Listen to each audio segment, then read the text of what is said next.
Ой, люди, я уже не могу терпеть. Я сколько раз пробовала, и ничего уже не могу. Неуправляемая.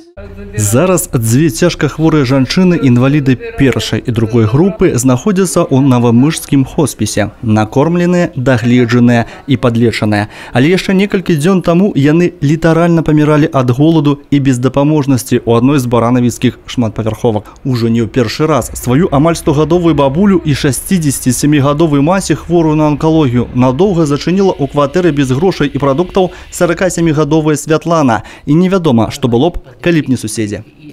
Дочка их не смотрит, пьет, деньги за них получает, появляется тогда, когда у них пенсия, пропивает, а старики остаются без присмотра. Смотрим тогда мы, соседи, просто из человеческих отношений. Они тут сидели по 3-4 дня, закрытые, представляете? А она убийца, самая настоящая, бабушку убивает, свою мать, себя гробит. Здаецца, можна было б арганізаваць бабулям рэгулярную дапамогу сацыяльнага работніка, а грошай і дакументаў у жанчын няма, забірае унучка.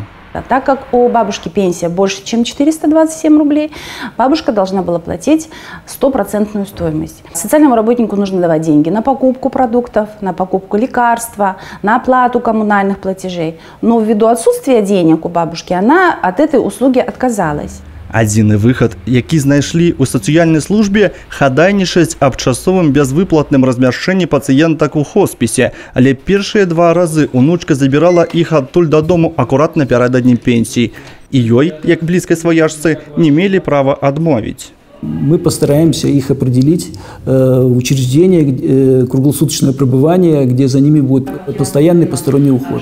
Но если внучка приедет снова и захочет их забрать, и они не будут этому возражать, мы не сможем этому воспрепятствовать, потому что по закону внучка является ближайшим родственником.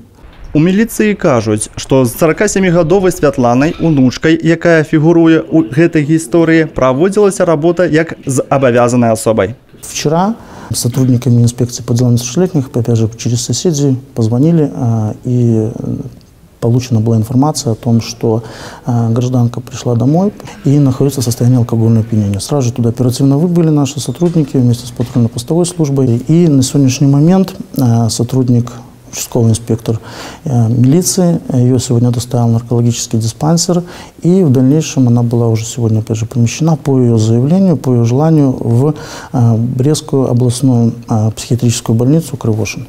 Што да бездапаможных бабуль, ужо зараз, як кажуць медыкі, актыўна распачата іх афармленне ў бальніцу сястрынскага догляду. Галоўнае цяпер, калі унучка зноў захоча забраць іх адтуль дзеля грошай, каб яны не згаджаліся і ўсё ж пашкадавалі саміх сябе, а не сваю бессаромную крывінушку. Алена Ракуць, Олег Завадскі, Мікалай Руцкі, тэлерадыёкампанія «Брест».